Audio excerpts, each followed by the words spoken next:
Have you ever wondered how one small, seemingly insignificant moment could change the course of countless lives? Imagine a boy, trembling with fear, whispering just 5 words, "There's a bomb in there." What would you do? Dismiss him? Or risk everything to believe him? This story begins with a chilling warning from a child living on the streets and spirals into a high-stakes race to stop a catastrophic event. But here's the twist. The boy isn't just a witness. His life holds secrets that even he doesn't fully understand. Stay with us as we unravel the gripping tale of Whispers of the Lost. A story where courage, redemption, and betrayal collide in ways that will leave you breathless. Who can you trust when the enemy is closer than you think? Let's dive in. The Eastbrook Mall was alive with noise. Laughter from the food court, the hum of hurried shoppers, and the occasional announcement over the loudspeaker blended into an indistinct din. Jacob Hayes leaned against the information desk, absently fiddling with his walkie-talkie. The monotony of his shift pressed down on him like a weight. "Excuse me, sir." A small, quavering voice interrupted his thoughts. Jacob looked down. A boy, no older than 12, stood before him. He was wiry, his clothes dirty and torn, his brown hair sticking up in uneven tufts. But it was his eyes that caught Jacob's attention, wide, hazel, and filled with panic. "What's wrong, kid? You lost?" Jacob asked, straightening. "No," the boy whispered, glancing over his shoulder nervously. "There's a bomb in there." Jacob froze. "What did you just say?" I saw them," the boy stammered, his words rushing out in a flood. "2 men. They were talking about a timer, and they left a bag near the dumpsters." Jacob squinted at the boy, trying to gauge the truth in his words. "You're sure about this?" The boy nodded frantically. "Please, you have to believe me." Something in his voice, in the way his hands trembled, pushed past Jacob's skepticism. "All right, kid, show me." The service alley behind the mall was dimly lit and reeked of old grease and trash. Jacob's flashlight swept over the area, landing on a black duffel bag tucked near the dumpsters. "Liam." The boy had finally given his name. Hovered close, biting his lip. "This it?" Jacob asked, motioning toward the bag. Liam nodded, his hands gripping his threadbare backpack. Jacob approached cautiously.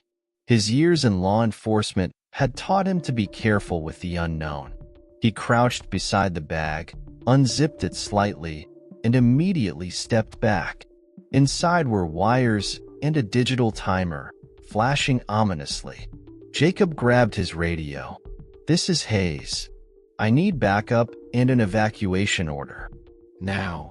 "Is it real?" Liam asked, his voice barely audible. "I don't know," Jacob admitted, his heart pounding. "But we're not taking any chances." The mall descended into chaos as shoppers were directed to the exits. Jacob stayed at the perimeter of the cordoned-off area, his eyes scanning for any sign of the men Liam had described. A bomb squad arrived, their gear clanking as they approached the bag. Minutes felt like hours. Finally, one of the technicians approached Jacob, shaking his head. "It's a fake." Jacob's stomach dropped. "You're sure?" "Yeah, it's a decoy. No explosives, just wires and a timer." The mall manager stormed over, his face flushed with anger. "Hayes, what the hell is this? You caused a full evacuation for a hoax?" "I followed protocol," Jacob shot back, though doubt gnawed at him. He glanced at Liam, who stood a few feet away, looking small and pale. The kid seemed credible. The manager scoffed. "Credible? He's a street kid. Next time, use better judgment." Jacob clenched his fists as the manager stormed off. He looked at Liam, whose head was bowed. "Hey, Jacob said gently. Why don't you stick around for a bit? I'll get you something to eat. Liam hesitated, then nodded.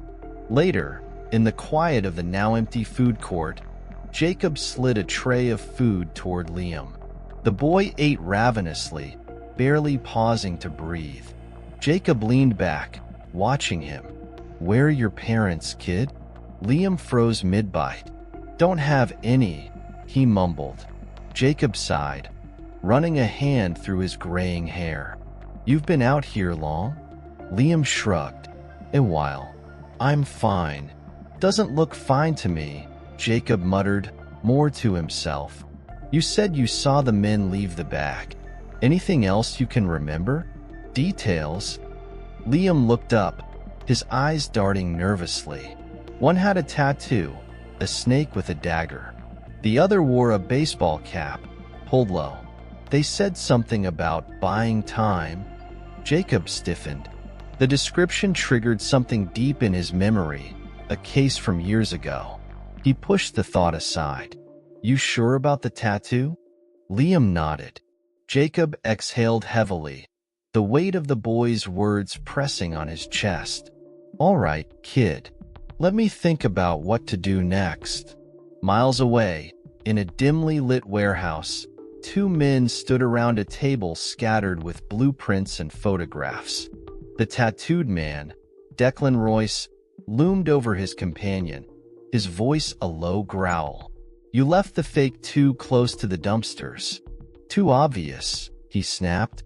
The kid couldn't have seen anything important, the other man replied. He's just a stray. Declan's eyes narrowed. Doesn't matter. We stick to the timeline. Trial day is the target.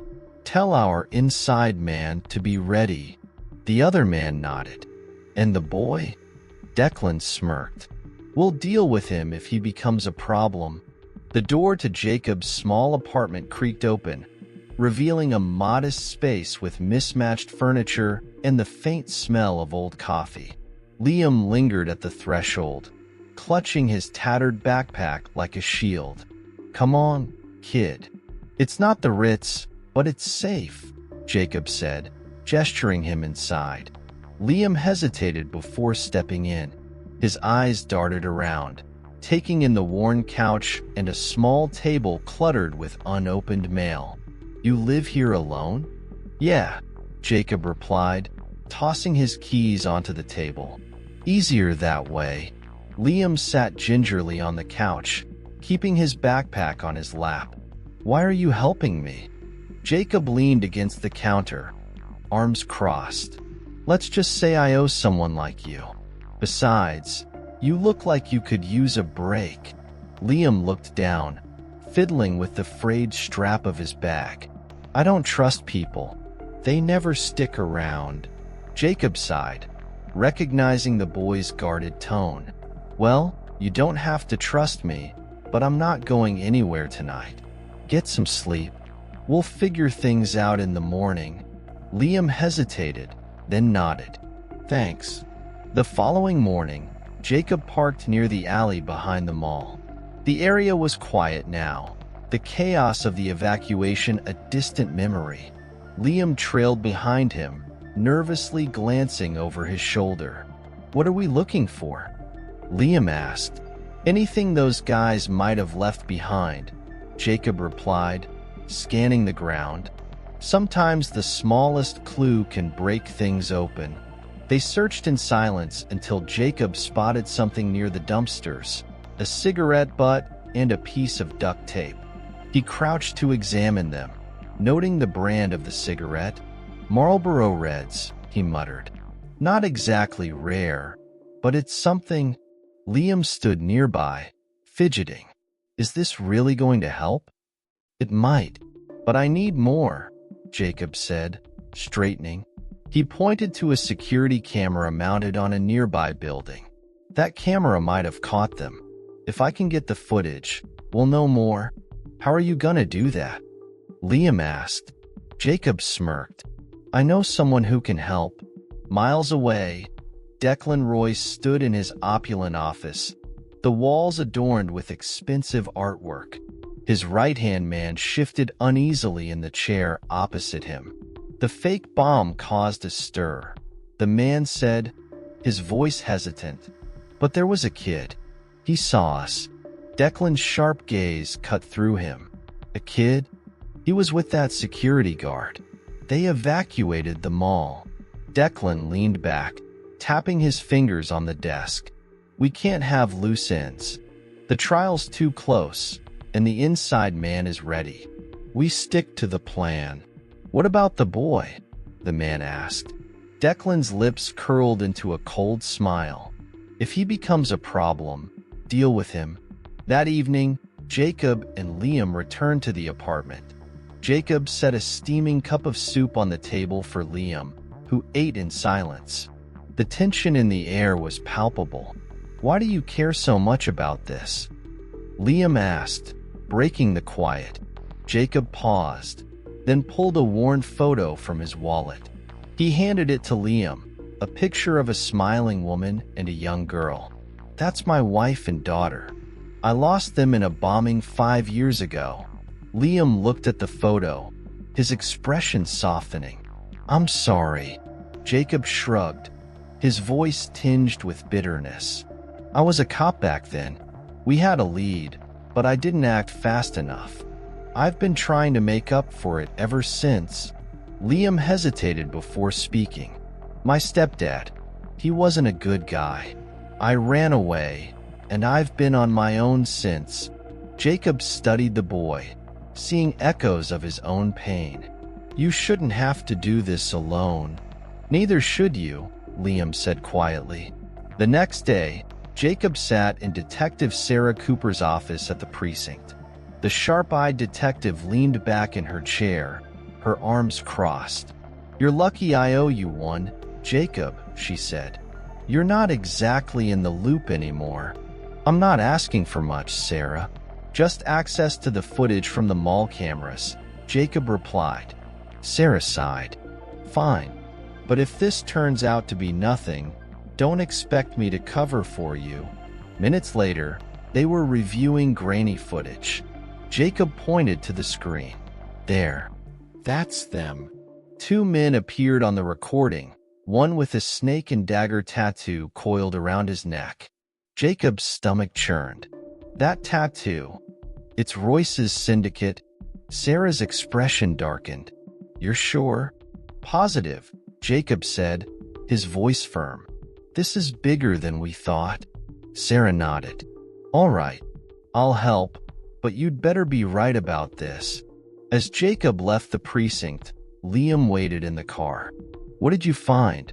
the boy asked. Jacob clenched the steering wheel. "Enough to know we're in deep." Jacob leaned against the edge of Detective Sarah Cooper's desk, reviewing a pile of files spread across its surface.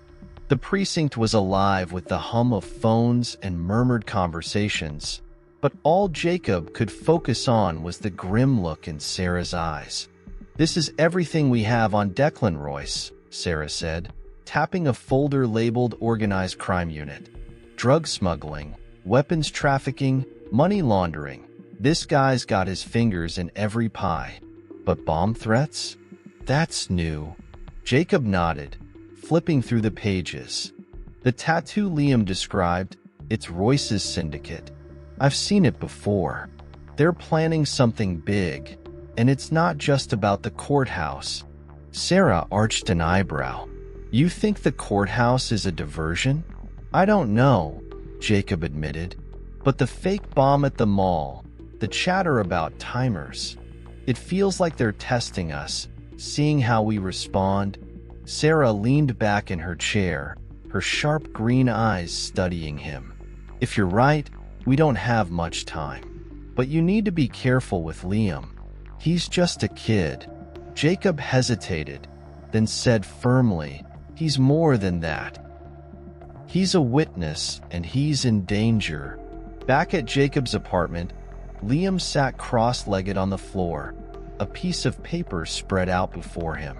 He was sketching what he could remember of the men's tattoos and the alley. Jacob watched from the couch, arms crossed. "I don't know if this helps," Liam said, holding up the paper. The drawing was rough but detailed, enough to make Jacob pause. "You've got a good eye," Jacob said. "Anything else you remember?" Liam chewed his lip. "They said something about trial day and a backup plan. I think they mentioned my name." Jacob's stomach sank. "Your name?" Liam nodded, his voice dropping to a whisper.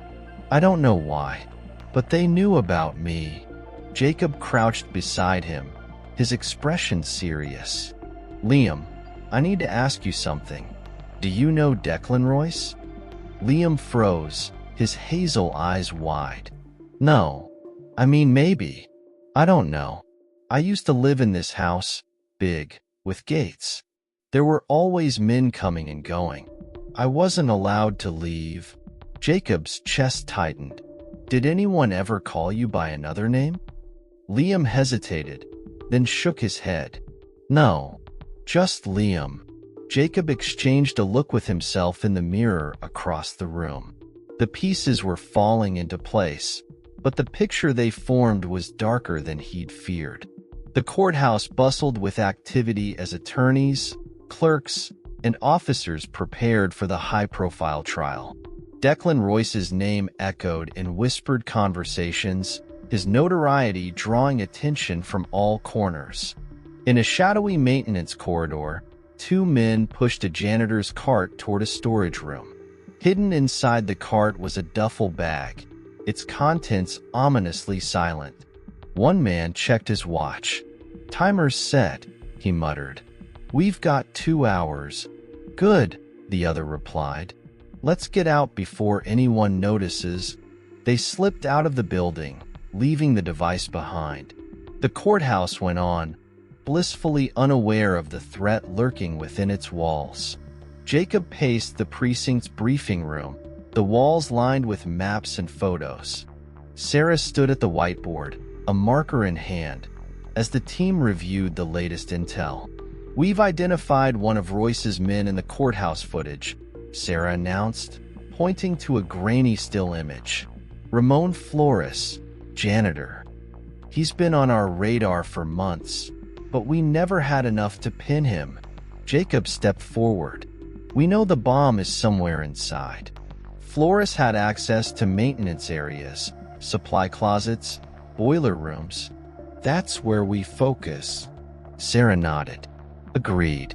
We'll split into teams and sweep the building. But we're on a clock. If that device is real, we can't afford any delays." Jacob turned to leave, but Sarah stopped him. "One more thing. Liam's connection to Royce, do you think it's coincidence?" Jacob's jaw tightened. "No. Royce knows about him. And I'll be damned if I let him use that kid." In the heart of Declan Royce's hideout, the crime boss surveyed a map of the city, his finger tracing a line to the courthouse. His right-hand man stood nearby, a phone in hand. "The device is in place," the man reported. Countdown started. Royce nodded, but his expression was tight. "And the boy?" "We've lost him," the man admitted. "He's with the ex-cop." Royce's eyes darkened. "Find them. If the boy talks, we're finished." As the hideout buzzed with activity, Royce lit a cigarette, his mind racing. The clock was ticking, not just for the courthouse, but for the web of secrets he'd spent years building. The precinct's briefing room buzzed with tension as Jacob Hayes stood at the front, flanked by Detective Sarah Cooper. A map of the city, with a red circle marking the Alder Street warehouse, was pinned to the whiteboard behind them. "This is where they've been operating," Sarah said, tapping the map. "The warehouse is likely storing evidence of their operations, maybe even plans for their next attack." Jacob stepped forward. "We'll divide into 2 teams. One will handle entry and secure any suspects. The other will sweep the warehouse for explosives or intel. Stay sharp. Declan's men won't go down without a fight." A younger officer raised his hand. "What about Liam? Is he safe?" Jacob glanced at Sarah, who nodded. He's under protection. Let's focus on the task at hand, she replied. The convoy of unmarked police vehicles rolled into position near the warehouse, their headlights off to avoid detection. The building loomed dark and foreboding, its windows shattered and walls streaked with graffiti. Jacob adjusted his Kevlar vest, gripping his radio. Team 1, move in. Team 2, wait for my signal, he said. His voice steady despite the adrenaline coursing through him. As the first team breached the warehouse's rusted doors, chaos erupted. Men inside shouted warnings as officers poured in, securing the main floor. Jacob led his team toward the back, where a labyrinth of crates and shelves created a maze of shadows. Clear, an officer shouted from the far side of the room. Jacob's radio crackled. Second floor secured. No explosives so far, but we found documents. In a dimly lit corner of the warehouse, Jacob and another officer spotted two men attempting to flee through a side exit. One of them was Ramon Flores, the janitor from the courthouse footage. Freeze! Jacob shouted, raising his weapon. The men didn't comply. Flores lunged for a nearby crowbar, swinging it wildly as Jacob tackled him to the ground. The other suspect made a run for it, but was intercepted by Sarah, who knocked him down with a precise sweep of her leg. "You're not going anywhere," Sarah muttered, cuffing the man. Flores struggled under Jacob's grip, his face pale with panic. "You don't understand. They'll kill me if I talk." "Then you'd better start talking fast," Jacob snapped. After securing the suspects, the team gathered in a makeshift office on the warehouse's second floor. Spread across the desks were maps, blueprints, and handwritten notes. Jacob sifted through the papers, his eyes narrowing. "Look at this," he said, holding up a detailed diagram of the courthouse. "They've mapped out every entrance, every security blind spot." Sarah picked up a piece of paper with scrawled instructions. "It mentions a backup location. What do you think that means?" Jacob's chest tightened. "It means there's another target." One of the officers approached with a laptop. "We found this in the corner. It's locked, but IT's already working on accessing it." Jacob nodded. "Good. Let's see what else they've been hiding." Back at the precinct, Ramon Flores sat in the interrogation room, his hands cuffed to the metal table. Jacob and Sarah entered, their expressions grim. "Talk," Sarah ordered, placing the courthouse blueprints in front of him. "We know you're part of this." Flores stared at the floor. "You think I wanted to be involved? They gave me no choice. Royce's men threatened my family." "Then help us stop them," Jacob said, his voice softer but firm. "What's the backup location?" Flores hesitated, then sighed. "It's a subway station, under the courthouse. They said if the main plan failed, they'd take it all underground." Jacob exchanged a glance with Sarah. "When?" "Tomorrow. "Noon." Sarah straightened. "We need to lock down that station and get ahead of this." Jacob nodded. "And Royce?" Flores shook his head. "He doesn't show up for the small stuff. He'll be watching from a distance, like always." Jacob's jaw tightened.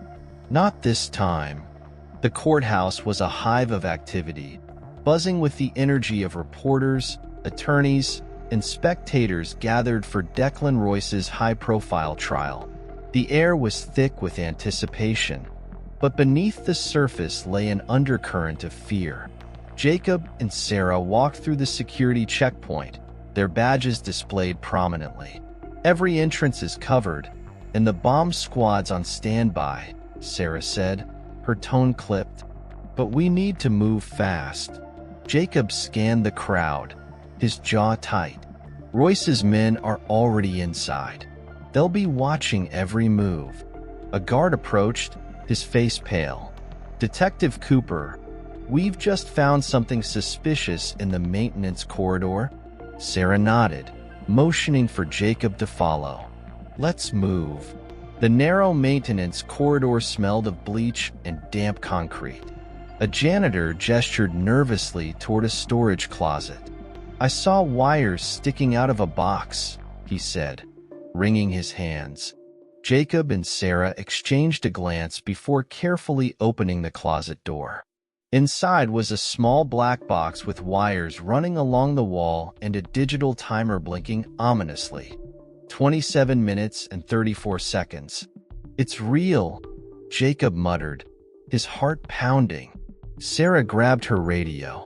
"Bomb squad to the maintenance corridor now."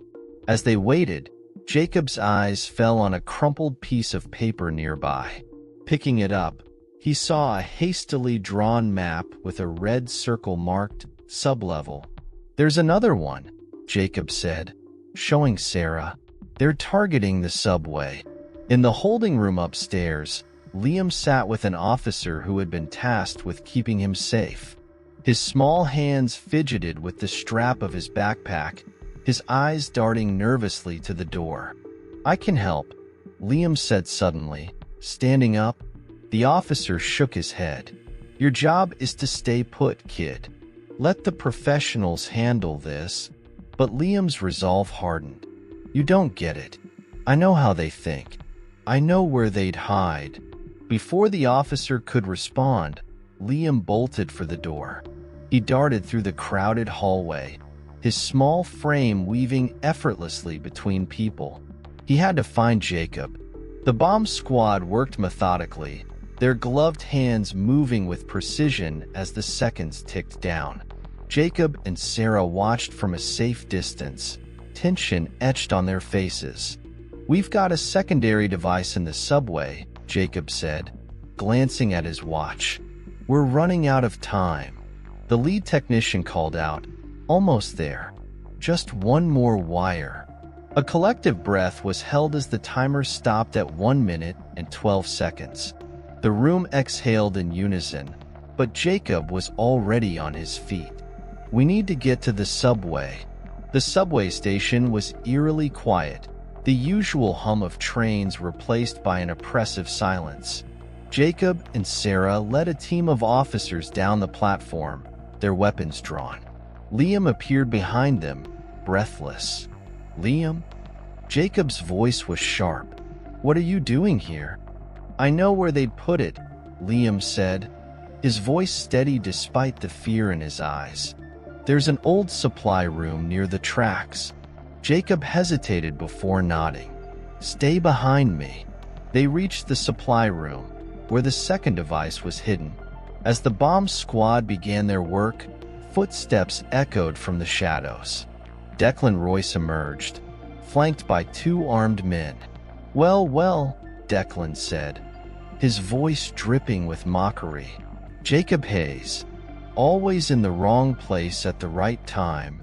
"Drop your weapons," Jacob ordered, his gun trained on Declan. Declan smirked, but his men complied. "You think you've won, don't you?" "No," Jacob replied, "but you've lost." In a flurry of movement, officers swarmed the room, cuffing Declan and his men. The bomb squad disarmed the device with seconds to spare. The city was safe. The courtroom was a stark contrast to the chaos of the previous days.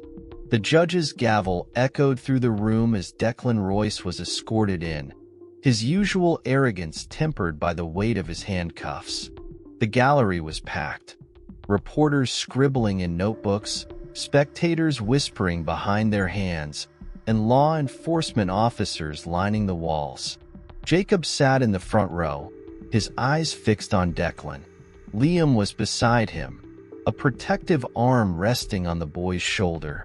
"Are you sure you're ready for this?" Jacob asked quietly. Liam nodded, his voice steady despite his trembling hands. "He's done hiding. It's time everyone saw who he really is." The prosecutor presented a mountain of evidence, blueprints, intercepted communications, and, most damning of all, Liam's testimony.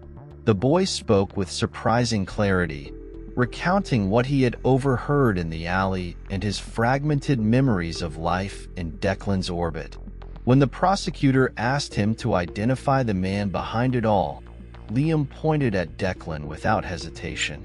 "That's him," he said. "He's my father."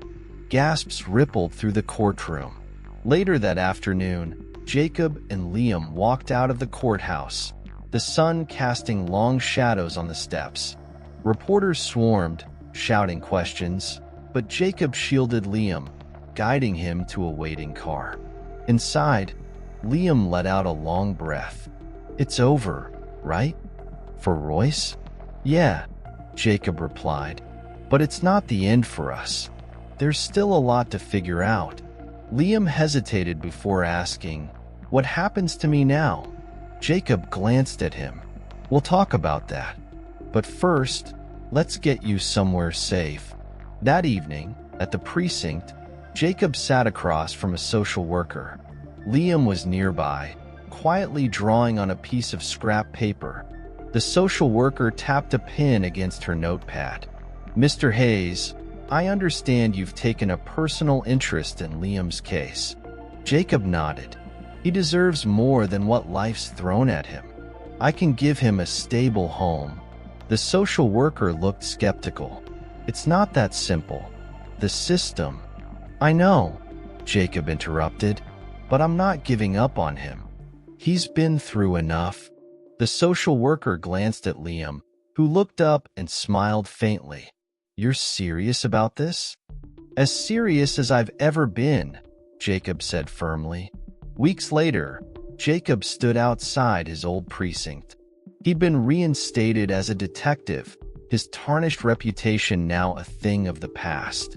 Sarah leaned against the hood of her car, watching him with a smirk. "Back where you belong," she said. "Feels weird," Jacob admitted, "but good." She crossed her arms. "What about Liam?" Jacob smiled. "He's adjusting. Starting school soon. He's got a lot to work through, but he's tough." Sarah nodded. "So are you. Don't forget that." That evening, Jacob and Liam sat on the worn couch in Jacob's apartment, a pizza box between them. The TV played softly in the background, but neither of them paid it much attention. "Do you think people like Royce ever stop?" Liam asked suddenly. Jacob thought for a moment. "People like him?